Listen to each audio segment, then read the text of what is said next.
سيئات أعمالنا ونشهد أن لا إله إلا الله وحده لا شريك له ولي الصالحين وأن سيدنا محمدا عبده ورسوله سيد الأولين والآخرين وإمام المرسلين صلى الله عليه وعلى آله وصحبه وسلم تسليما كثيرا. اللهم إنا نثني عليك الثناء كله ونحمدك اللهم على ما أوليت وأنعمت وعلى ما عافيت وابتليت وعلى ما أخذت وأعطيت. نحمدك على نعمة الإسلام والإيمان ويا لها من نعمة. نسألك اللهم أن تثبت الإيمان في قلوبنا وأن تجعلنا من عبادك الصالحين الذين يستمعون القول فيتبعون أحسنه أولئك هم الراشدون. أما بعد أيها الإخوة الأحبة، فقد جاء في الحديث المنقول عن رسولنا صلى الله عليه وسلم إن الدين المعاملة، إن الدين المعاملة. ومعنى هذا الحديث الملخص والمحكم مما يوصف بمجامع الكلم في حديث النبي صلى الله عليه وسلم الذي جمع الكلام فيه واتسع المعنى. الدين المعاملة، أي أن الدين يقوم على حسن المعاملة، حسن المعاملة مع الناس أيا كان هؤلاء الناس. وقد جاءت أحاديث كثيرة في هذا المعنى، من ذلك قول النبي صلى الله عليه وسلم: المسلم من سلم الناس من لسانه ويده، المسلم من سلم الناس من لسانه ويده. Donc on se rappelle du hadith du prophète sallallahu alayhi wa sallam, ce hadith très concis mais qui est dense de signification, dans lequel il nous rappelle que l'essentiel de la religion sont les actes ou le comportement ou la façon avec laquelle on entretient les liens avec les gens, quels que soient ces gens. Ce hadith, il est consolidé par d'autres hadiths venant du prophète alayhi salatu wa salam et de sa tradition, comme celui dans lequel il dit: le musulman, le vrai musulman, est celui qui préserve les autres des dégâts de sa langue et des dégâts de ses mains. Tel est le musulman. Et c'est comme ça que le prophète sallallahu alayhi wa sallam l'a défini. ويقول حبيبنا عليه الصلاة والسلام: ليس الإيمان بالتحلي ولا بالتمني ولكن الإيمان ما وقر في القلب وصدقه العمل. إيمان ليس بالتحلي، أي بما تلبسه من مظاهر وتظهره من أشكال، ولا بالتمني، لا بأن تقول أنا مسلم، وإنما الإيمان هو ما وقر في قلبك من إيمان وصدقه بعد ذلك عمل صالح، مصداق قول الله عز وجل: إلا الذين آمنوا وعملوا الصالحات. Donc aussi, on est toujours rappelé que la foi n'est pas une question de croyance abstraite, c'est une question aussi de pratique. Comme dit le prophète sallallahu alayhi wa sallam dans le hadith que j'étais en train de mentionner, la foi n'est pas une question d'apparence et de beauté d'apparence, ni une question de souhait, mais c'est une question de foi qui s'ancre dans les cœurs et qui se traduit par les actes. Telle est la foi, comme la détermine Al-Rasoul, le messager sallallahu alayhi wa sallam. Donc c'est pour ça, mes chers frères, on a toujours compris, nous les musulmans, qu'il y a un lien intime entre la foi en Allah subhanahu wa ta'ala et la vie de tous les jours. Et ils ne sont jamais, ils sont indissociables, ils ne sont jamais séparés. Et à chaque fois que l'un d'entre nous constate la différence, il se sent mal, il sent qu'il s'éloigne d'Allah subhanahu wa ta'ala, s'éloigne des principes d'Allah. من الدروس الأولى أيها الإخوة، قدمنا بهذا حتى نذكر أنفسنا بأن صلاح المؤمن يبدأ بصلاحه في نفسه وبيته. صلاح المسلم يبدأ بصلاحه في نفسه وفي بيته، وذلك مصداقا لقول الله عز وجل: إن الله لا يغير ما بقوم حتى يغيروا ما بأنفسهم. صدق الله العظيم. Donc on rappelle aussi dans ce même contexte que l'islam nous apprend que la première réforme commence par soi-même et son entourage le plus proche. Tel est le signe de la réussite, du vrai changement et de la vraie réforme que veut le musulman dans sa vie. Sinon, on n'ira pas construire les bâtisses des autres et abandonner notre propre maison, notre propre demeure, notre propre bastion. Donc Allah subhanahu wa ta'ala dit dans ce verset très connu parmi les gens, certes que Allah ne change les conditions d'un peuple que lorsque ce peuple change de lui-même, ou encore chacun des membres de ce peuple change d'eux-mêmes. Donc on a bien compris que le changement et la réussite du changement, elle commence par les endroits les plus proches, à commencer par nous-mêmes et puis les siens. ولذلك أيها الإخوة فقد أكد كتاب الله عز وجل وسنة نبينا عليه الصلاة والسلام على ضرورة إصلاح الأهل، أن نصلح أهلنا وعائلاتنا ومن يلونا من الأبناء والنساء والإخوان والعشيرة والأحبة وأولي الأرحام والوالدين والأبناء كل هؤلاء. Donc c'est pour ça le message est redondant dans le Coran, nous appelant à réformer et à corriger notre entourage le plus proche, tous les liens qui nous entourent les plus proches. ولذلك جاء في قول الله عز وجل يا أيها الذين آمنوا قوا أنفسكم وأهليكم نارا وقودها الناس والحجارة عليها ملائكة غلاظ شداد لا يعصون الله ما أمرهم ويفعلون ما يؤمرون. هذا من مثل الآيات التي بيّنت لنا واجبنا تجاه أنفسنا وتجاه أهلنا، وهي وقاية النفس ووقاية الأهل من الأزواج والأبناء والإخوان والعشيرة وقايتهم من النار. Donc il est dit dans cette ayah, Allah subhanahu wa ta'ala nous appelle dans cette ayah à se préserver et à préserver nos proches d'un feu ardent dont le combustible sont les êtres humains et les pierres, comme dit ce verset. وأيضا ذكرنا المولى عز وجل بضرورة الأمر الأهل بالصلاة، فقال جل من قائل مخاطبا نبيه محمدا والأمة صلى الله عليه وسلم من ورائه وأمر أهلك بالصلاة واصطبر عليها. قال أهل السير والسنن أن رسول الله صلى الله عليه وسلم بعد أن نزلت عليه هذه الآية لم يكف عن إيقاظ أهله وأبنائه للصلاة، وكان يعود فاطمة كل صباح وعلي يوقظهما لصلاة الصبح. Donc le prophète sallallahu alayhi wa sallam a été appelé, et tous les musulmans avec lui, à demander, à recommander aux siens d'accomplir la prière. Et on nous rapporte, selon donc les récits, que le prophète, après avoir eu cette recommandation de la part d'Allah subhanahu wa ta'ala, il a commencé à passer tous les jours par Fatima et Ali pour les réveiller, pour qu'ils fassent salatu subh, comme interprétation de ce que lui a été demandé sallallahu alayhi wa sallam.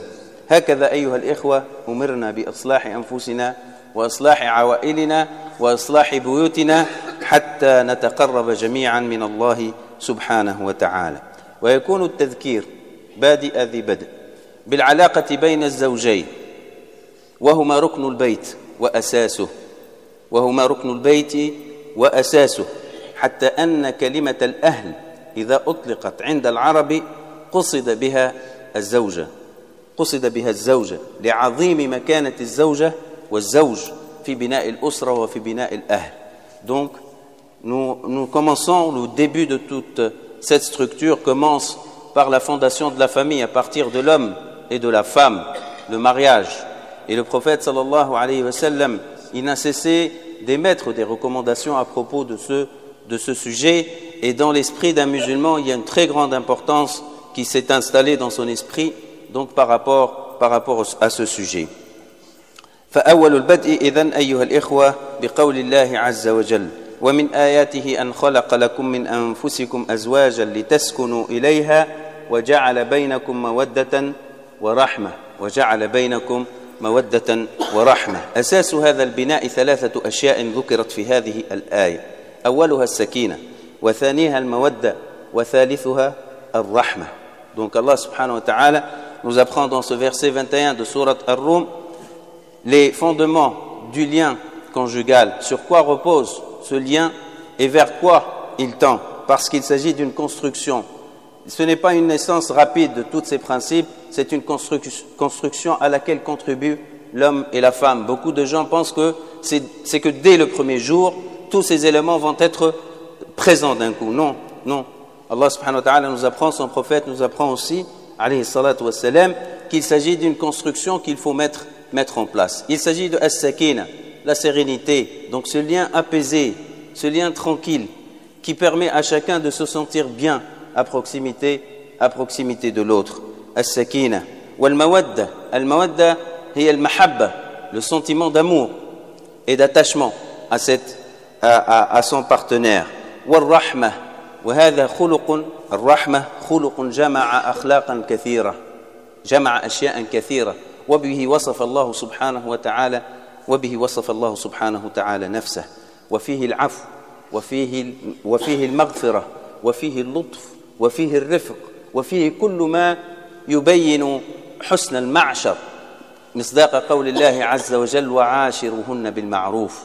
Donc mes chers frères, ces trois termes, donc le premier étant la sérénité, as-sakina, le deuxième, al-mawadda, qui est l'amour, et le troisième, c'est al-rahma, ce terme qui rassemble beaucoup de significations, lequel Allah subhanahu wa ta'ala s'est attribué pour se qualifier en s'appelant al-Rahman et en s'appelant al-Rahim subhanahu wa ta'ala. Donc il rassemble le pardon, l'indulgence, la douceur du comportement et la qualité morale que l'être humain doit avoir vis-à-vis de son partenaire.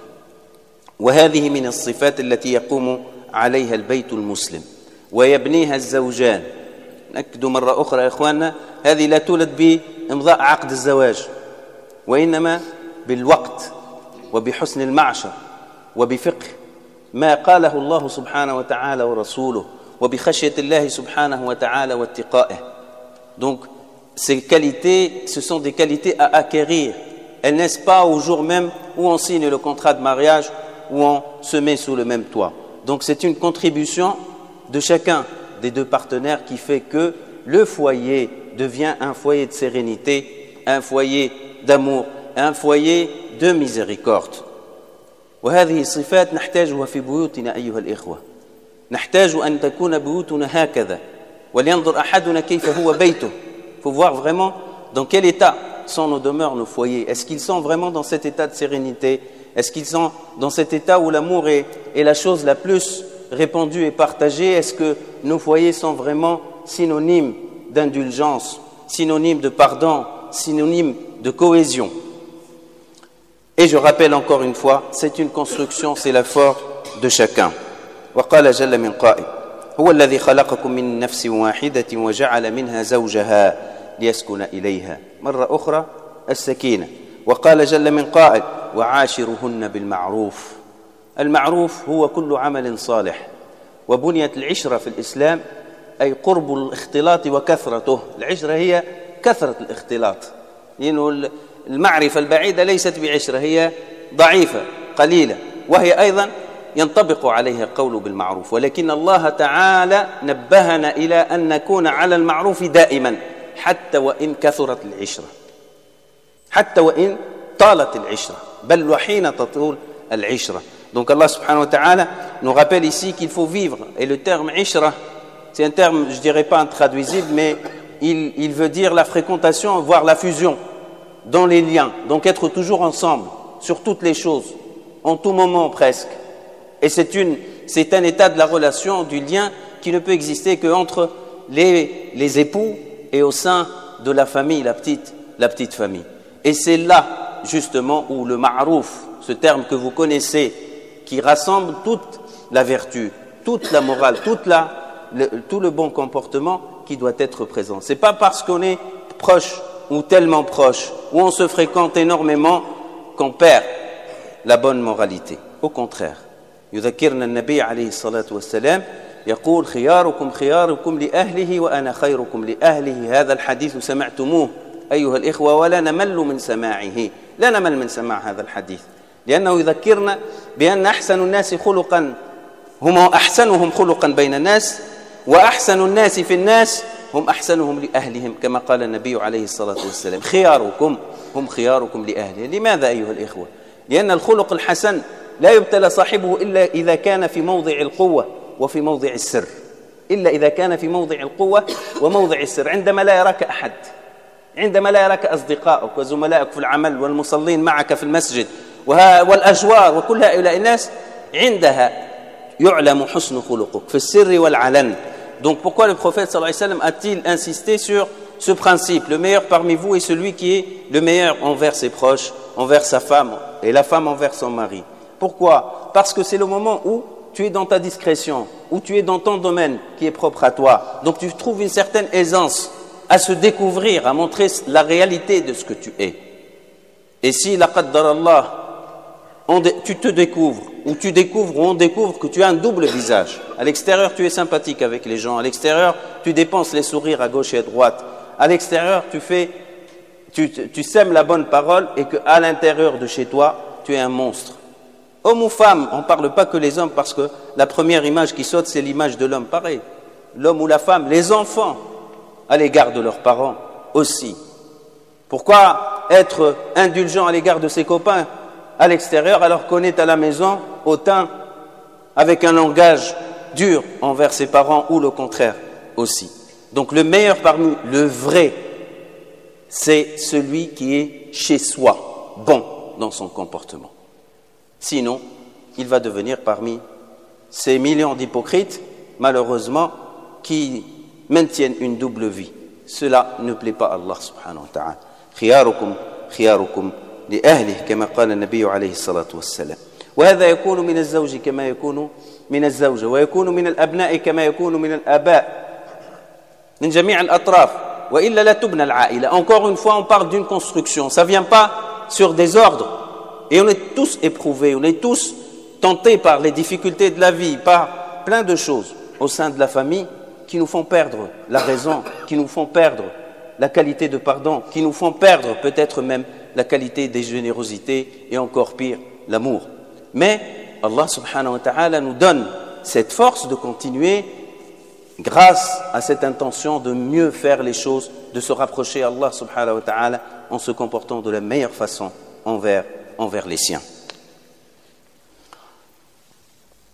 إذن قال جل من قائل قال صلى الله عليه وسلم خيركم خيركم لأهله وقال عليه الصلاة والسلام استوصوا بالنساء خيرا فإنما هن عندكم عوان استوصوا بالنساء خيرا وصوا بعضكم البعض بأن تكونوا طيبين مع نسائكم. أحيانا يتحدث الناس بينهم الرجال كما يتحدث النساء أيضا في المقابل عن سطوتهم على أزواجهم ويظن البعض أنه هو قوي بقوته على أهله والعكس المرأة تظن أنها قوية بقوتها ضد زوجها. هذا ليس من الإسلام في شيء. الإسلام يوصي بحسن العمل وبحسن الخلق كما قال النبي عليه الصلاة والسلام. Donc il n'est pas de la vertu que de se sentir plus fort que son partenaire, de dominer avec tout ce qui peut porter ce terme comme mauvais comportement et autres. Rasul sallallahu alayhi wa sallam, il dit dans ce hadith clair, il l'a dit devant 120 000 musulmans rassemblés le jour de Arafat dans son dernier adieu, recommandez-vous les uns les autres la bienfaisance à l'égard de vos femmes, à l'égard de vos femmes, disait le Nabi alayhi salatu wa sallam. Laissant la tradition de côté, laissant toutes ces coutumes très éloignées de l'islam qui ne font apprendre que malheureusement des fois que les mauvaises choses. Donc on n'est pas dans un combat. Dans la famille, on cherche la sérénité. La sérénité ne se fait pas en temps de guerre. La sérénité se fait toujours en temps de salut. وقال صلى الله عليه وسلم ألا أخبركم بنسائكم من أهل الجنة. Le prophète alayhi salam dans ce hadith, il dit voulez-vous savoir quelles sont parmi vos femmes qui iront au paradis? Al-Wadoud ou al-Waloud, celle qui a de l'amour envers son mari et qui donne des enfants et qui s'occupe, qui s'investit dans l'éducation de ses enfants. Al-Wadoud ou al-Waloud, Al-Aoud ala zawjiha, qui se rapproche de son mari. Allati idha adat ou udhiyat جاءت حتى تأخذ بيد زوجها ثم تقول والله لا أذوق غمضا حتى ترضى. Regardez comment décrit le prophète sallallahu alayhi wa sallam ces femmes du paradis pour nous dire quelles sont celles qui seront les plus proches de la satisfaction d'Allah subhanahu wa ta'ala. Donc aussi celles quand elles subissent une injustice ou elles-mêmes elles commettent une injustice à l'égard de son mari, elles ne dormiront pas avant de demander pardon avant de se réconcilier avec leur mari. Et vice-versa. Parce qu'on a parlé, on a dit beaucoup de choses par rapport aux hommes. Et le prophète, il a dit beaucoup de choses par rapport aux hommes. Le meilleur parmi vous est le meilleur envers les siens. Pareil aussi, mais d'une manière encore plus explicite, cette femme douce, cette femme tendre, cette femme affectueuse, cette femme qui est respectée. Parce qu'il faut enlever de sa tête l'image de la femme douce, la femme qui s'occupe de ses enfants et qui est soumise. En islam, on n'a pas de femme soumise. On n'a pas de femme soumise. La seule soumission est à Allah subhanahu wa ta'ala. Une femme soumise est une femme qui n'a pas de valeur en islam. Et il ne faut pas être content d'être dans cette situation. Un homme soumis, pareil, c'est une valeur de moins en islam. La vraie valeur des hommes, c'est qu'ils soient soumis uniquement à Allah subhanahu wa ta'ala. Mais dans les règles de vie de tous les jours, c'est le pardon qui règne. La volonté de plaire à l'autre et d'accepter aussi l'autre et puis faire des sacrifices pour bien construire son foyer. Donc ni l'homme ni la femme ne lui est demandé d'être hautain ou d'être orgueilleux, encore moins d'être grossier. La qaddar Allah. Donc il faut faire très attention. Et surtout, il ne faut pas toujours rejeter la responsabilité sur l'autre. Disons c'est lui, c'est elle, c'est lui, c'est elle, c'est lui. Et on ne s'en sortira jamais tant que l'un ne s'est pas mis à la place de l'autre. هكذا إذن قال حبيبنا صلى الله عليه وسلم في هذا الحديث. الأمر الثاني في الأسرة المسلمة. Donc il y a un premier chantier, le chantier des relations entre hommes et femmes, parce que c'est eux qui vont fonder le foyer, c'est eux qui mettent la base de ce que sera le futur de leurs enfants, l'avenir de leurs enfants. Donc les parents et les enfants. يقول المولى عز وجل ووصينا الإنسان بوالديه حسنا. انتبهوا للكلمات التي تقال أيها الإخوة، التي يقول المولى عز وجل. في الأولى السكينة والمودة والرحمة والرضا والمعروف، كلها كلمات توزن عند الله سبحانه وتعالى وذات قيمة عظيمة لابد أن تكون هي دليلنا في داخل أسرنا. Donc regardez les mots qui sont utilisés. On a vu la sérénité, on a vu l'amour, on a vu la miséricorde, on a vu le bon comportement. Ce sont des termes clés qui ont du poids, qui ont une grande valeur auprès d'Allah subhanahu wa ta'ala. Pareil quand on parle des parents et des enfants. وَوَصَّيْنَا الْإِنسَانَ بِوَالِدَيْهِ حُسْنًا أي كل عمل صالح وصى ربي سبحانه وتعالى الإنسان، أي إنسان مسلم أو غير مسلم، حتى تعلموا قيمة الأمر. ولذلك هي في جبلة الناس، في فطرة الناس. لا تجد في قوما يشكرون ويمدحون إنسان مؤذي لوالديه. شفتوا في مجتمعات يقول والله أنا رجل طيب ومؤذي لوالدي. لا يقولها أحد، لا يقولها عاقل، لأن رب سبحانه وتعالى جعلها في أنفس الناس برا وفاجرا مؤمنا وكافرا. إيش هي؟ الإحسان إلى الوالدين. Donc ووصينا الإنسان بوالديه حسنا. Nous avons recommandé à l'homme, à l'être humain, toute religion, toute confession confondue. C'est une loi universelle. Personne n'échappe ou ne doit échapper à cette règle. Vous n'avez qu'à voir, il n'y a aucune société qui flatte les gens qui sont mauvais à l'égard de leurs parents. Au contraire, ça reste toujours une valeur universelle. Qu'est-ce qu'il a recommandé? La bienfaisance dans toutes ses sortes. Même la formulation du terme husna, c'est-à-dire le bien dans toutes ses sortes. وَإِنْ جَاهَدَاكَ لِتُشْرِكَ بِمَا لَيْسَ لَكَ بِهِ عِلْمٌ فَلَا تُطِعْهُمَا إِلَيَّ مَرْجِعُكُمْ فَأُنَبِّئُكُمْ بِمَا كُنْتُمْ تَعْمَلُونَ. Donc Allah subhanahu wa ta'ala nous rappelle aussi que même en situation de conflit, quel est le conflit qui peut exister, le plus intense qui peut exister entre les parents et les enfants? C'est la divergence en termes de foi, de croyance. Même cette raison-là, elle ne justifiera guère la maltraitance des parents. Au contraire, il faut continuer à être bon. Comme dit Allah subhanahu wa ta'ala dans sourate Luqman, وَصَاحِبْهُمَا فِي الدُّنْيَا مَعْرُوفًا وَصَاحِبْهُمَا فِي الدُّنْيا مَعْرُوفًا أتم معروفك مع أبائك حتى وإن خالفك في الدين. Donc il faut que tu observes cette rigueur morale à l'égard de tes parents, même s'ils sont différents de religion. Façon de dire quoi? Que tous les conflits au-dessous de cette divergence en matière de religion, elles n'ont pas de valeur, elles non plus. Donc tu fais une guéguerre à cause d'un petit conflit de rien du tout avec tes parents, alors que Allah il t'a recommandé d'observer la bienfaisance à leur égard. Donc quel que soit le problème, il n'est jamais justifié d'être mauvais avec ses parents. Même si c'est, on le répète encore, un conflit en matière de religion. Il n'y a pas plus. Sur quoi tu peux être en conflit avec tes parents? Tout le reste est mineur. وصينا الإنسان بوالديه حسنا وإن جاهداك لتشرك بما ليس لك به علم فلا تطعهما إلي مرجعكم فأنبئكم بما كنتم تعملون. إذن فإن الله تعالى أمر عباده بالإحسان إلى الوالدين بعد التمسك بتوحيده. يعني ربي عز وجل دائما يأمر بالتوحيد في أغلب المواضع، يأمر بعده أو إذا ذكر الوالدين ذكرهم مرتبطين بعبادة الله وتوحيده. فإن الوالدين هما سبب وجود الإنسان. Les parents sont à l'origine de l'existence de l'homme. ولهما عليه غاية الإحسان. Il est dans son obligation, dans l'obligation, l'être humain, d'être bienfaisant à l'égard de ses parents.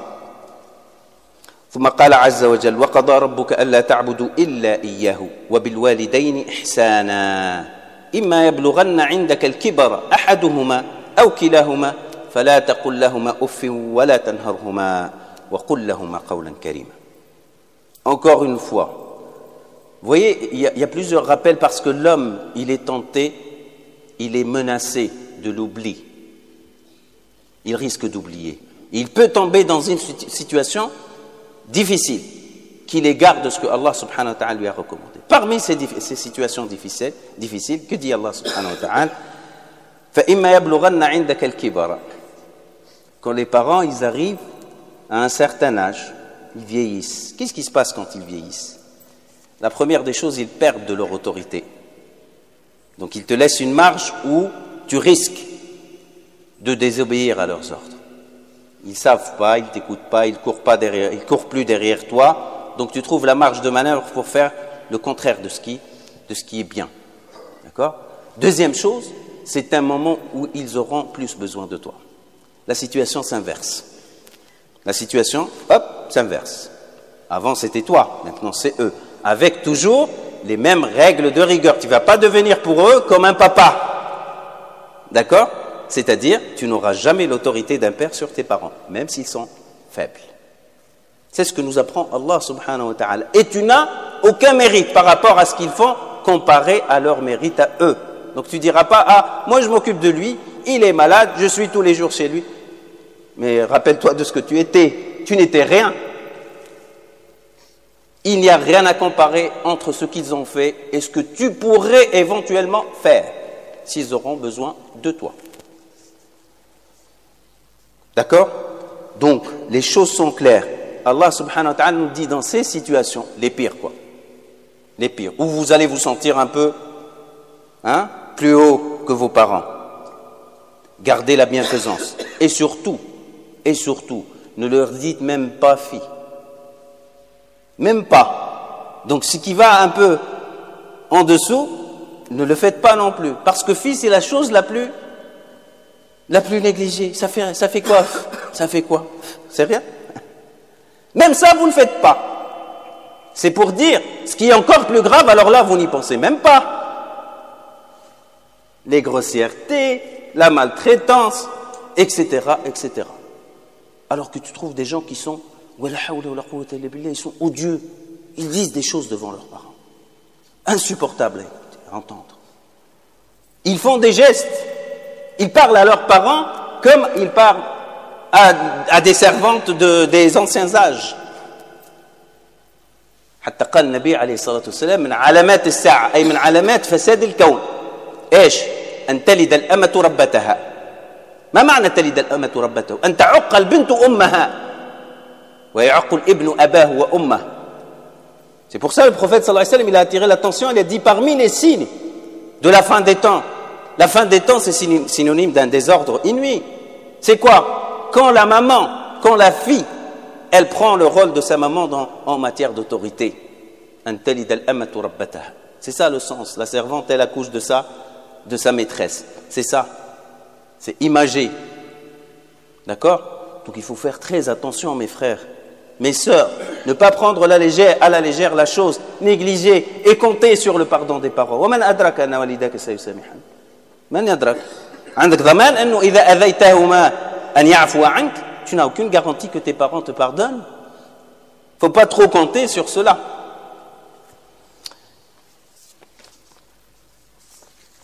إذن ماذا قال المولى عز وجل؟ فلا تقل لهما أف.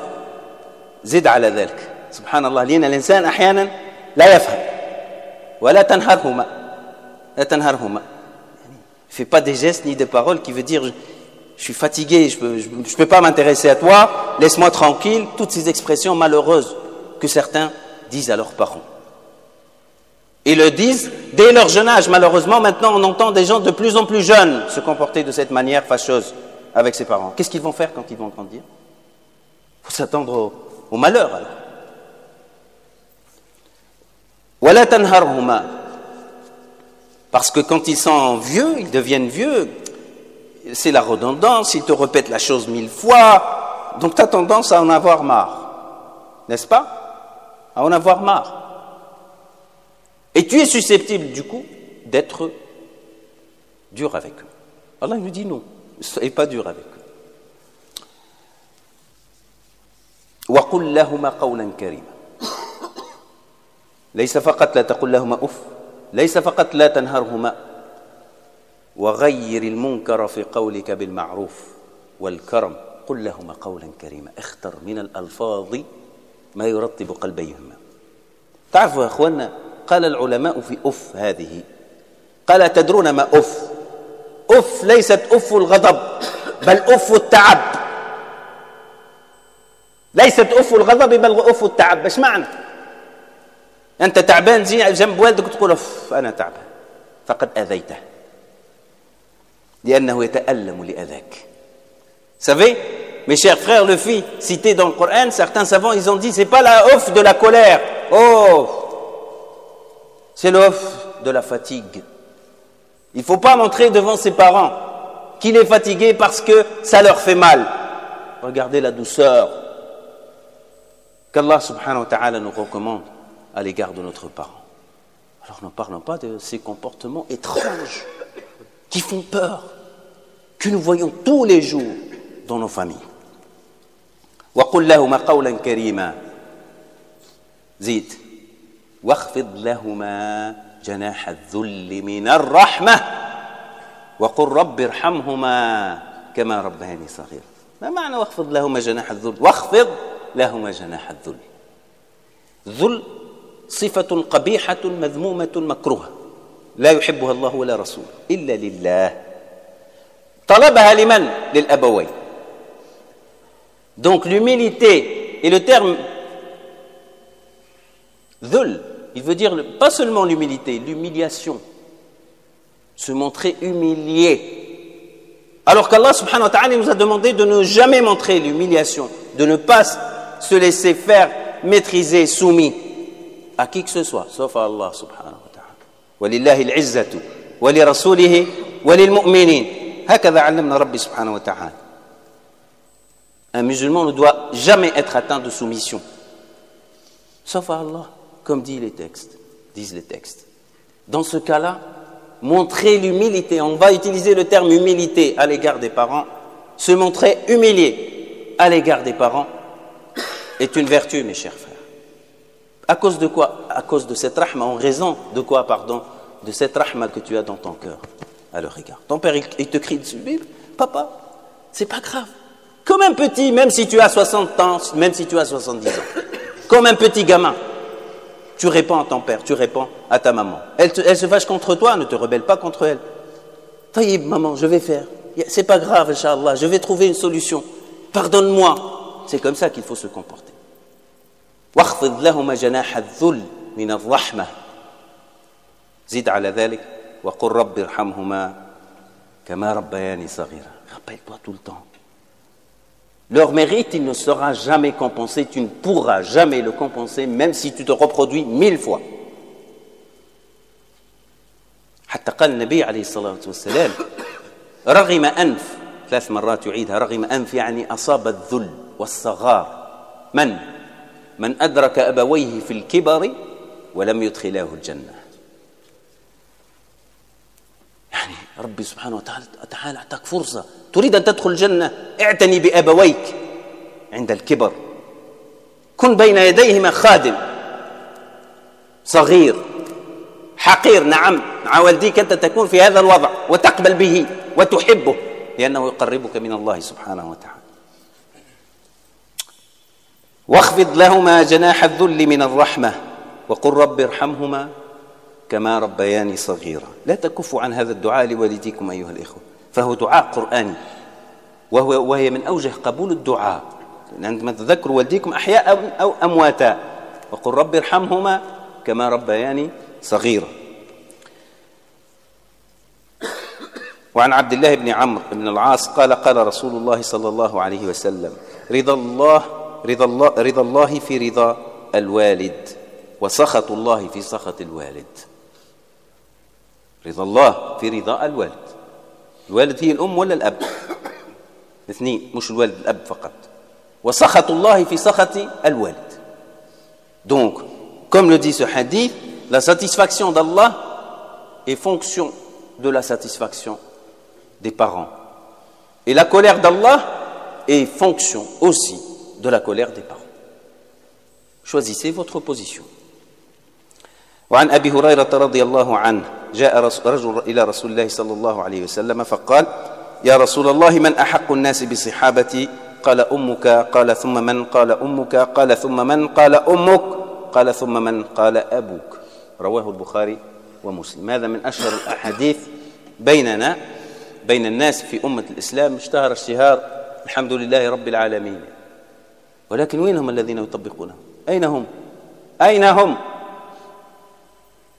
في كثير من الناس يعقون أمهاتهم، وجعل النبي عليه الصلاة والسلام من أقبح القبائح أن يعق الرجل أمه ويطيع زوجته. تتقلب الموازين. يؤذى الأب وتؤذى الأم بالزوج والزوجة والعياذ بالله تعالى. Donc la recommandation elle est claire, je dirais que c'est universel ce que dit le prophète sallallahu alayhi wa sallam, tout le monde le connaît. Je n'ai pas à vérifier parmi vous. Comme vous connaissez, alhamdoulillahi rabbil alamin à peu près, le prophète a recommandé l'observance scrupuleuse des droits des parents. En premier, la maman. C'est pour ça qu'il a répété par 3 fois quand on lui a posé la question. Qui c'est qui a le plus de droits sur moi? La maman par 3 fois et le père. Ça ne veut pas dire que le père, il n'a pas de droits. Mais c'est la maman qui a encore plus de droits que le père. هذا أيها الإخوة ما يجب أن نتواصى به. فصلاح ديننا بصلاح عملنا، وصلاح عملنا أوله يبدأ بصلاح عملنا في بيوتنا بين أهلنا وإخواننا وعشيرتنا. فنسأل الله أن يوفقنا وإياكم إلى ما يحبه ويرضاه، وأن يجعلني من الذين يستمعون القول فيتبعون أحسنه، أولئك هم الراشدون. أقول قولي هذا واستغفر الله لي ولكم فاستغفروه إنه هو الغفور الرحيم. اللهم اغفر لنا وارحمنا.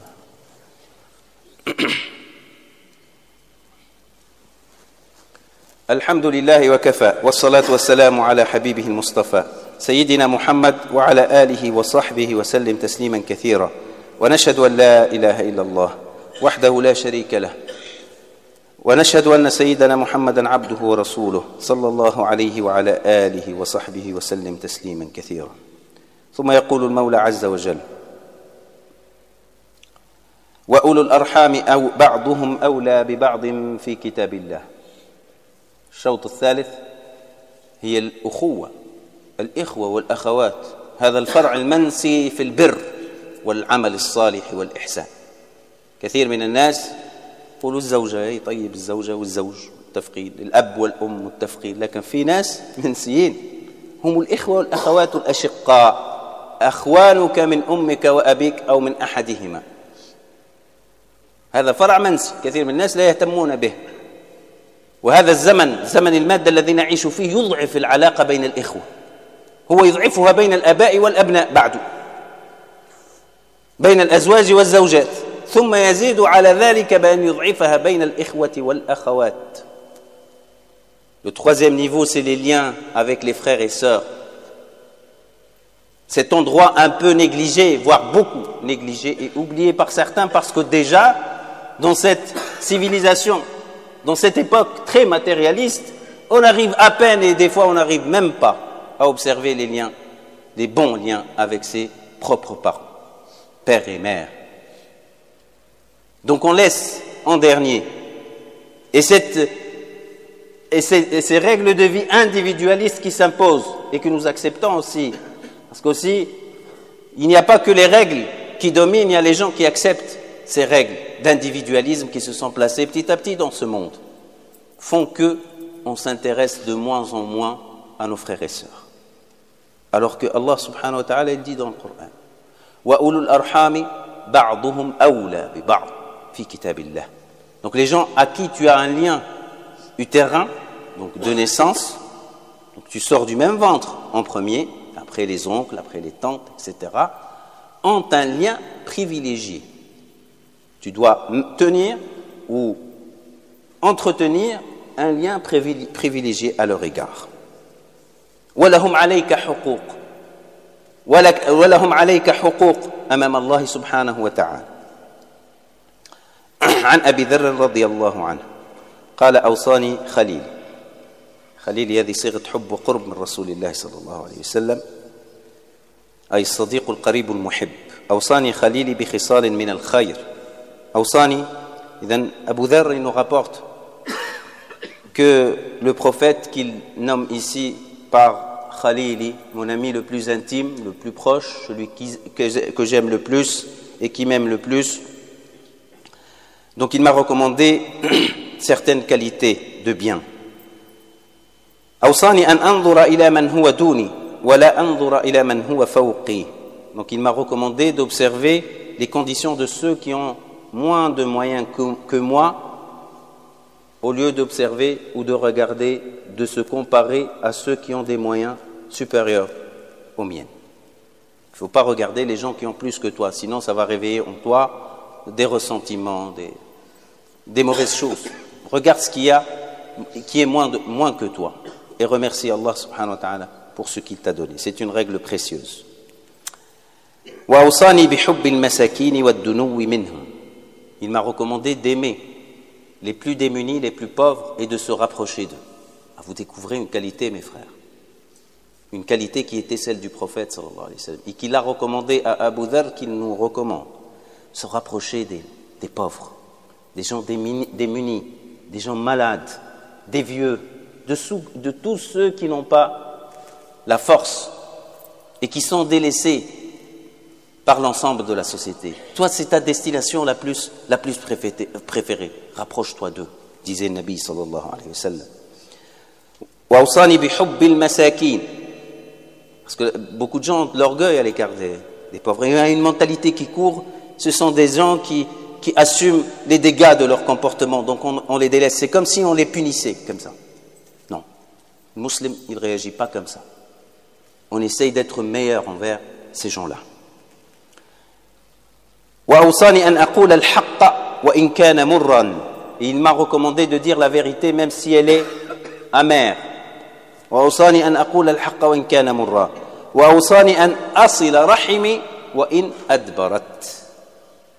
أصل الرحم حتى وإن الرحم هو المقصود به الأقارب. سميت بالرحم ليتنبه الناس أنها صلة وثيقة. Donc, il m'a recommandé de nouer les liens, de préserver les liens avec mes proches, même si eux, ils se détournent de moi. Et là, c'est l'exercice le plus dur. Il faut le dire. C'est pour ça qu'il a été recommandé par le prophète sallallahu alayhi wa sallam. D'accord ? C'est pas un sport préféré. C'est pas un loisir. Quand un proche se détourne de toi, il insiste. Et puis, il renforce ce détournement avec des attaques en règle, avec des paroles tuantes. Assassine. C'est pas facile. Alors là, c'est là. C'est là. Pas quand tout est bien. Non, c'est là que le prophète sallallahu alayhi wa sallam nous dit de nouer les liens. Cette part d'humilité, vous vous rappelez de l'humilité à l'égard des parents. Vous en gardez une part pour vos frères et sœurs. Vous en gardez une part pour vos frères et sœurs. وأن أصل رحمي وأن أدبرت وأوصاني بأن أكثر من قولي لا حول ولا قوة إلا بالله. Il m'a recommandé de ne cesser de dire لا حول ولا قوة إلا بالله فإنها كنز من كنوز الجنة لا حول ولا قوة إلا بالله. Donc c'est un trésor parmi les trésors du paradis, disait le prophète sallallahu alayhi wa sallam. نذكر حديثين بهما نختم. On citera 2 hadiths du prophète sallallahu alayhi wa sallam avec lesquels on termine ou par lesquels on termine. عن أنس رضي الله عنه أن رسول الله صلى الله عليه وسلم قال من أحب أن يبسط له في رزقه وينسأ في أثره وفي رواية في عمره فليصل رحمه. Il n'y a pas que le principe moral dans cette histoire de lien avec les frères, mais il y a même des résultats concrets. Et l'homme, il cherche les résultats concrets dans le monde ici-bas et dans le delà. Donc sur ça, il ne dira pas non. Quand il y a un salaire, quand il y a un bien, il ne dira pas non. C'est ce que promet le prophète. Celui qui aime qu'Allah subhanahu wa ta'ala lui accorde de l'abondance, mais de la baraka dans son patrimoine, et qu'il lui rajoute dans sa vie, il lui prolonge sa vie.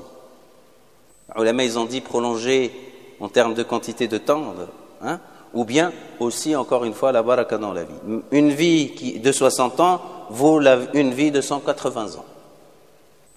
C'est la baraka, parce que l'ajal, c'est l'ajal. L'ajal, c'est prédéterminé. Qu'est-ce qui va se passer? Donc cette vie, elle aura l'ampleur d'une vie très très longue, en toute chose. Falyasil rahimah. Donc celui qui veut ces 2 bénéfices très proches, qu'il entretienne les liens avec ses proches. وروى البخاري أيضا ومسلم عن عائشة رضي الله عنها أن النبي صلى الله عليه وسلم قال الرحم معلقة بالعرش تقول من وصلني وصله الله ومن قطعني قطعه الله. الرحم, les liens utérins, les liens de sang sont accrochés au tronc du tout miséricordieux. Et ils appellent, ô mon Seigneur, nous avec celui qui entretient celui qui m'entretient, et rompt avec celui qui me rompt, qui me coupe. Hadith sahih, ikhwan. فنتق الله في أرحامنا إن شاء الله. نظرتم يعني كيف أن الله سبحانه وتعالى قد مد ووضع أساسا لأسرة الإسلام للأمة في أسرها في عائلاتها ما تستقيم به سعادة الدنيا والآخرة. سبحان الله، يعني تقرأ كتاب الله فلا تجد إلا خيرا. فنسأل الله أن يعيننا أيها الإخوة، أن يعيننا فعلا عن أن نقترب مما يقول ربنا عز وجل ونبينا عليه الصلاة والسلام. Il faut voir vraiment, après la clarté de l'esprit, il faut approfondir ce que j'étais en train de dire. Vous savez, mes chers frères, mes chères sœurs, un prêche aussi long que le nôtre, ça dure environ 3/4 d'heure ou même plus des fois, ne suffit pas pour couvrir tous ces sujets. Alors chacun, c'est dans le devoir de chacun d'aller apprendre plus, comprendre plus et faire l'effort par la suite de s'améliorer, incha'Allah ta'ala. La communauté ne changera pas avec une baguette magique, ça n'a jamais existé. De l'époque du prophète, vous savez combien il a travaillé, sallallahu alayhi wa sallam, combien il s'est fatigué, sallallahu alayhi wa sallam, combien il a affronté de difficultés, d'épreuves, de menaces, de tout genre. Mais il a fini par réussir, alayhi salatu wassalam. À l'exemple de ce qu'il a fait, nous ferons, bi'idhnillah as-sami'. Mais il faut remplir les mêmes conditions. Il n'y a pas de magie. فنسأل الله تعالى أن يوفقنا وإياكم وأن يهدينا وإياكم إلى ما يحبه ويرضاه وأن يعيننا على الخير كله عاجله وآجله. اللهم إنا نحمدك حمدا كثيرا ونشكرك شكرا كثيرا ونسألك اللهم أن تزيدنا من فضلك الذي لا ينفد. اللهم أنعم علينا بفضلك وثبتنا على دينك وثبتنا على سنة نبيك صلى الله عليه وسلم. اللهم إنا نسألك في هذا المقام المبارك المحبب إليك يا رب العالمين، اللهم إنا نسألك أن تشفي مرضانا، اللهم من كان مريضا فداوه من دائه واجعله طهورا، اللهم وأذهب عنه البأس رب الناس، فإنه لا يعجزك شيء في الأرض ولا في السماء وأنت على كل شيء قدير. اللهم ارحم موتانا، اللهم ارحم آباءنا وأمهاتنا وإخواننا وأخواتنا، وارحم كل من علمنا خيرا وارحم كل من له فضل علينا برحمتك يا رب العالمين. اللهم من كان معسرا فيسر له أمره، اللهم من كان في ضيق فوسع عليه من ضيقه، ومن كان ذا حاجة فاقض له حاجته، ومن كان أسيرا مظلوما فأطلق سراحه وعجل خلاصه وانصره على من ظلمه يا رب العالمين. اللهم ومن كان مهموما مغموما مكروبا محزونا فأجل عنه غمه وحزنه وكربه وأفسح له ونور قلبه. اللهم يا ربي أصلح أبناءنا وبناتنا، اللهم أصلح أبناءنا وبناتنا، اللهم حبب إليهم الإيمان وزينه في قلوبهم، وكره إليهم الكفر والفسوق والعصيان، واجعلهم اللهم من الراشدين. اللهم يا أرحم الراحمين يا حي يا قيوم، اللهم يا ولينا وناصرنا، اللهم من أراد بالإسلام خيرا فوفقه إلى الخير، ومن أراد بالإسلام غير ذلك فاجعل تدميره في تدبيره، واجعل دائرة السوء عليه، واكفنا شره بما شئت وكيف شئت، إنك على ما تشاء قدير. اللهم ألف بين قلوبنا كما ألفت بين قلوب عبادك الصالحين. اللهم اجعلنا إخوانا متحابين فيك متآلفين متآزرين. اللهم وحد قلوبنا، اللهم ثبت صفوفنا، وأعنا اللهم على طاعتك أبدا ما استبقيتنا يا أرحم الراحمين يا رب العالمين. اللهم ونسألك في هذا المقام العظيم اللهم أن تغفر لنا ولوالدينا، اللهم اغفر لهما ذنوبهما، اللهم وارحمهما كما ربونا صغارا، اجزهما بالإحسان إحسانا وبالسيئات عفوا وغفرانا برحمتك يا رب العالمين. وصل اللهم وبارك على سيدنا مولانا محمد وعلى آله وصحبه أجمعين. سبحانك اللهم وبحمدك، نشهد أن لا إله إلا أنت، نستغفرك ونتوب إليك. سبحان ربك رب العزة عما يصفون، وسلام على المرسلين، والحمد لله رب العالمين. وقوموا إلى الصلاة يرحمني ويرحمكم الله.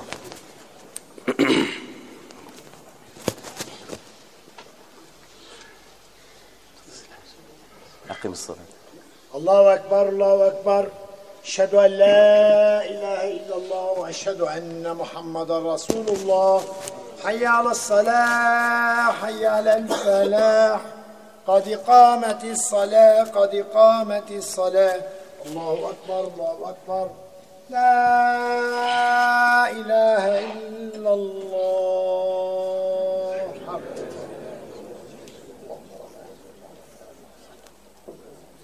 استووا استقيموا واعتدلوا يرحمني ويرحمكم الله. أقبلوا على الله بقلوبكم وصلوا صلاة مودع. اذكروا إخوانكم في دعائكم.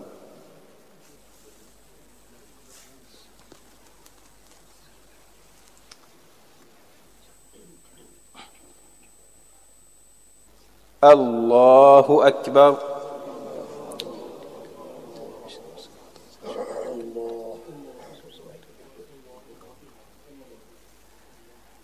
الحمد لله رب العالمين، الرحمن الرحيم، مالك يوم الدين، إياك نعبد وإياك نستعين، اهدنا الصراط المستقيم، صراط الذين أنعمت عليهم غير المغضوب عليهم ولا الضالين.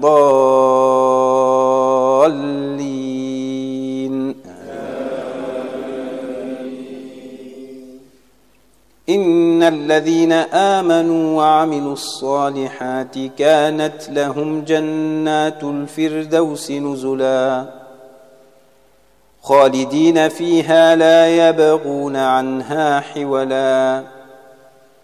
قل لو كان البحر مدادا لكلمات ربي لنفد البحر قبل أن تنفد كلمات ربي، لنفد البحر قبل أن تنفد كلمات ربي ولو جئنا بمثله مددا.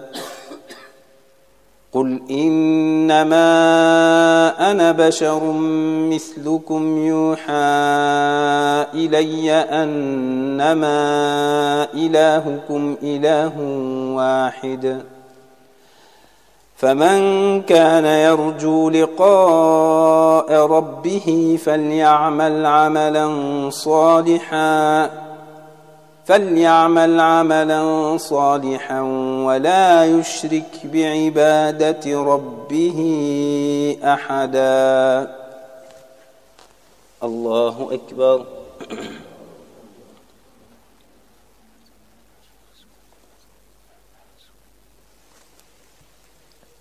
سمع الله لمن حمده.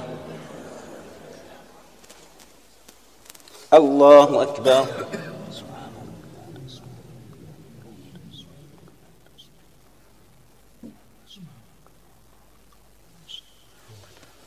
الله أكبر.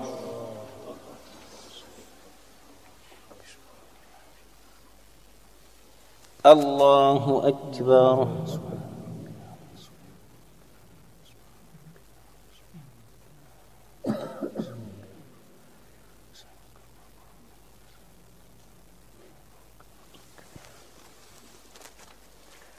الله أكبر.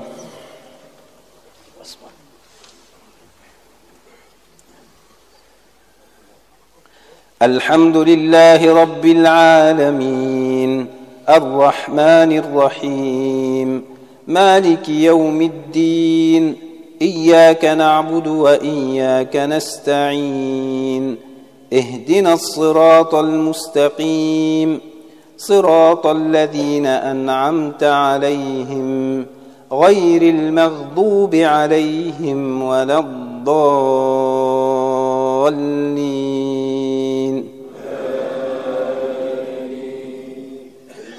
إن الذين قالوا ربنا الله ثم استقاموا تتنزل عليهم الملائكة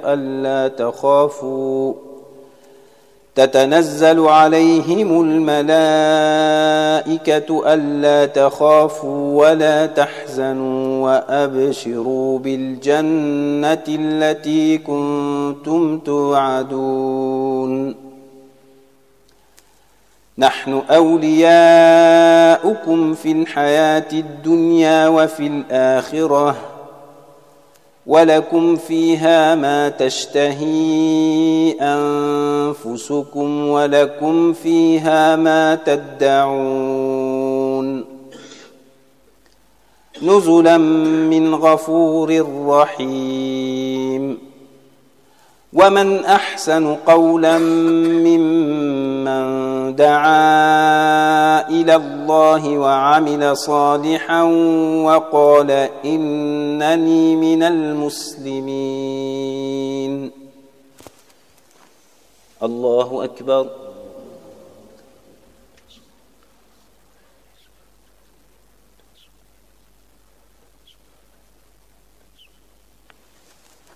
سمع الله لمن حمده.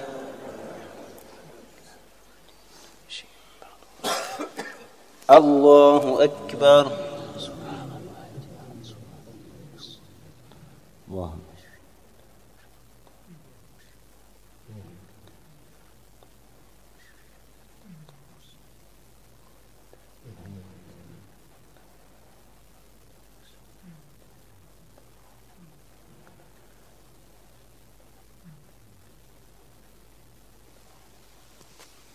الله أكبر.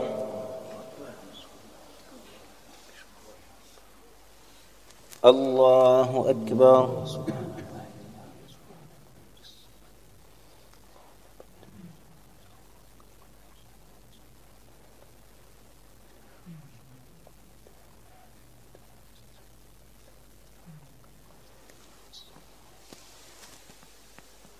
الله أكبر.